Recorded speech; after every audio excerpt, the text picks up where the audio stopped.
So, it's been a hot minute, but I'm finally ready. This video, we are going to be doing a breakdown of My Hero Academia Season 7 Core 2's opening. Let's get into it. Hey guys, how's it going? It is your boy, Manga, and I'm here to break down the opening for My Hero Academia Season 7 Core 2. There's a lot that is going on within this opening, from a whole bunch of spoilers to even some smaller details that you may not have noticed until they come out in the episodes proper. All of that and more will be talked about in this video, so let's just dive right into it and talk about the OP. And I want to say that I wanted to do this breakdown a little bit earlier, but now I am here. And while some of these scenes are now relevant to the show, others are still yet to be seen, so there will still be spoilers, so you have been warned. And to start off, let's talk about the actual opening song itself. Because the new opening theme is titled Curtain Call, as performed by Yuuri. When it comes to Yuuri, it seems as if he is somewhat of a well-known singer-songwriter, but the only songs that I possibly could have known him and you could have known him by is the ending song Infinity from the anime Skate the Infinity. And the opening theme was also storyboarded and directed by Haruka Ida, and animation director by Yoshihiko Umakoshi. And Haruka Ida is best well known for being the director and storyboarder for similar and well-known anime such as Sword Art Online, as well as My Hero Academia 2 Heroes, as well as My Hero Academia Heroes Rising, which would probably explain why the animation in this season is on the similar level as the movies. And the same can be said about Yoshihiko Umakoshi, who has done a lot of animation for miniseries such as Dragon Ball Super Broly, My Hero Academia 2 Heroes, and has animated 89 episodes of My Hero Academia themselves. So the fact that we have both a director and storyboarder as well as a major animator for this season that has been on My Hero Academia since the beginning pretty much shows with not just the opening itself, but potentially with the actual anime as a whole. And most likely, when it comes to the title of the song Curtain Call, it is most likely the representation of the ending of a play, but in this case, it's going to be the ending of My Hero Academia, which is very apt because My Hero Academia has come to an end, and what we're getting within this season is pretty much the second to final arc of My Hero Academia,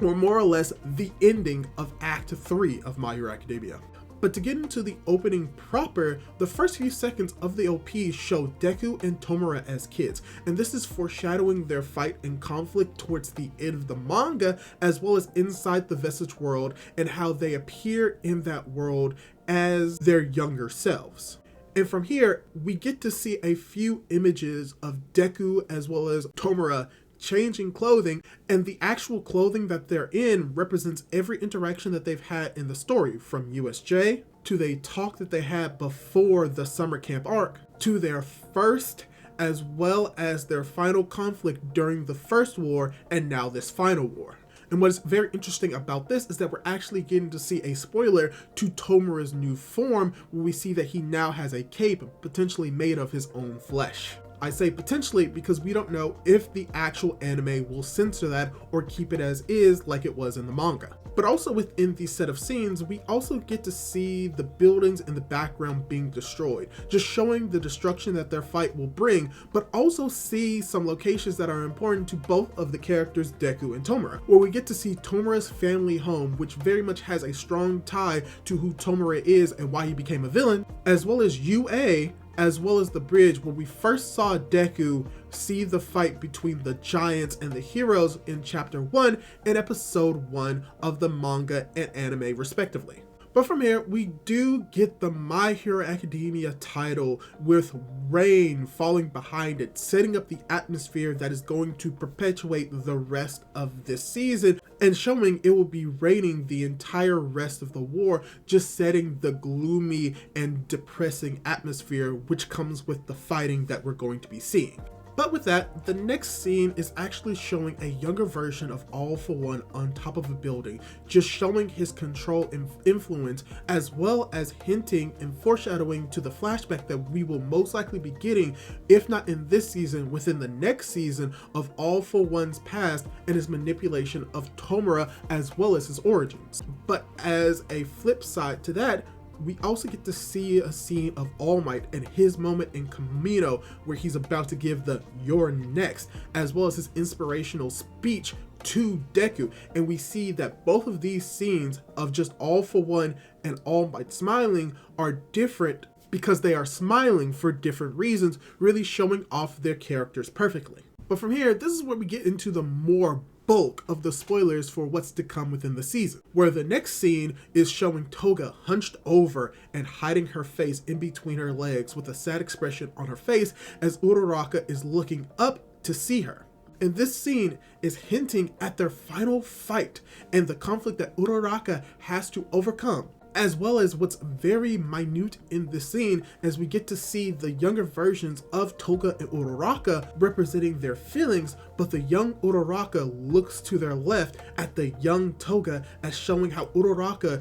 does not see Toga smiling but sees her sadness, and that is what caught her attention. As well as this child scene is something that is represented within the manga itself when it comes to the conflict between Toga and Uraraka, which we are most likely going to be seeing in this season, if not the next. And speaking of villains and hero dynamics, the next scene we get is of the Todoroki family with Dabi and Shoto in the forefront, and how this is hinting at the Todoroki family potentially coming together to go up against Toya. And with that, we get another final dichotomy between heroes and the League of Villains via Spinner, and how we do have an anime original scene that we may see later on in the actual season, where the scene hits at the discrimination mini arc that we're going to be getting within this season, where this is a representation of the anger that Spinner and the other mutant-based quirks users are feeling, as well as their pain and anger against Hero Society. And how within the scene, we do get to see a character that is going to have a major speaking role that is going to be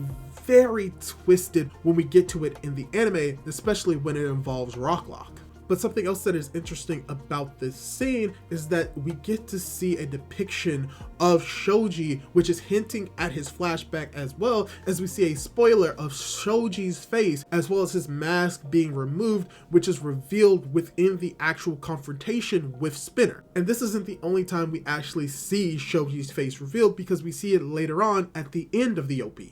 But from here, we do get a quick flash of a few scenes that will be coming in within the season, as we get the reveal of Mirio, where, as of this being recorded, has already been revealed to come back, but we also get the reveal and hinting that Kurogiri is potentially coming back, as well as Death Arms. As well as we do get a few spoilery scenes, as of this video's recording, of the return of, quote, Twice, as well as Aizawa and Monoma by the recording of this video most likely reacting to the death of Bakugo. As well as with these small scenes hinting at the return of Stain and foreshadowing what's to come with Tomura and Tenko when it comes to what's inside and what may be bursting out. Something that we've already partially seen in the anime, but will be established and elaborated more within the season. But from that, we probably get the most hyped scene of the OP, where we get a cool and amazing action sequence of a white-haired youth, which is going to be later revealed to be All For One, fighting against All Might, who is in a brand new suit, the armored All Might suit, and how this scene and sequence may be hinting at the fact that this is going to be within this season, the fight between these two, which shows that season 7 is going to be covering a lot more of the manga material and is going to be closer to the end of My Hero Academia than we ever could have expected. And how this scene is actually showing and pretty much spoils that as All For One fights more and more with the rewind of Aries' quirk that we see in the anime, that he's going to be constantly getting younger and younger as the fight continues on. And then from here, we get to see a lot of just back-to-back moments that are going to be here most likely later on within the season. And to list them all, we have Shoto and Ida flying through the air, which is hinting at them heading to the location of Toya, who's about to explode like a nuke. Tokoyami with a huge menacing dark shadow behind him, hinting at the fight that he's going to be having for a brief moment, with All for One scaring the light out of his eyes.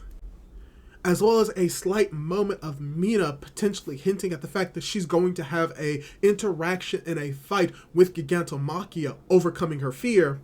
As well as getting to see the near final moments of Toga versus Uraraka's fight in the sky, hinting at a potential power boost to one of these characters. As well as finally getting the scene of Toya's body nearly exploding with fire as we get all of the Todoroki family members reaching out towards him, hinting at the final conflict involving all of the Todorokis and not just Endeavor, Dabi, and Shoto. Also, something else that I almost missed is that if you look at this scene with all of the Todorokis reaching out for Toya, in the center of his chest, you can see a little bit of ice forming that is hinting at the new power that he gets when he's about to die in his conflict with Endeavor. Something that I'm glad that the anime added that you probably wouldn't have known if I didn't point it out to you. And finally, this is going to be a spoiler, but also not really if you've watched the recent episode of getting to see Tomura and Deku finally coming and clashing with another. And this may not necessarily be a spoiler now, but it was a spoiler prior, where we got to see Tomura and Deku finally go and fight each other one-on-one, and that the anime was hinting at a scene where Deku was going to be unlocking his new quirk, which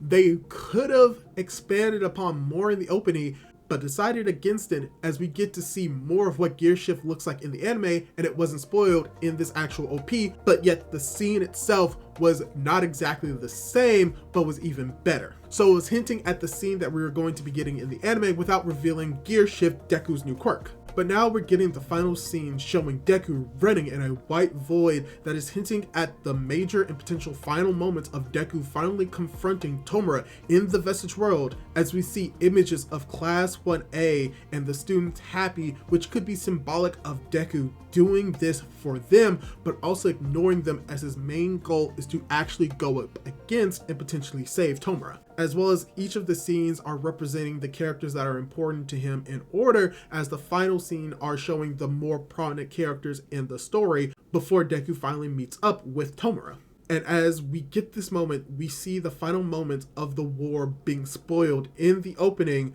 with Deku and Tomura looking at each other, which is pretty much the same as the final moments of the war, which are showing Deku and Tomura looking at each other, very similar to what we get in the OP as it was in the manga. So this was my breakdown for the OP for My Hero Academia Season 7 Core 2. And there was a lot that we really needed to go over. And I thought that I could also cover the ending in this video as well, but that can be its own separate video because there's a lot that we need to talk about in that one as well. So that's it. And let me ask you this. What did you think of the opening? Did you like it? Did you dislike it? And is it your favorite opening of My Hero Academia? Me personally, it's up there, but nothing is ever going to beat a peace sign. But hey, what did you think? And was there anything in the opening that I missed? Leave your thoughts in comments down below, and don't forget to subscribe to my YouTube channel for more content like this. Do all that cool jazz, and hopefully I'll be able to catch you in my next video. Goodbye!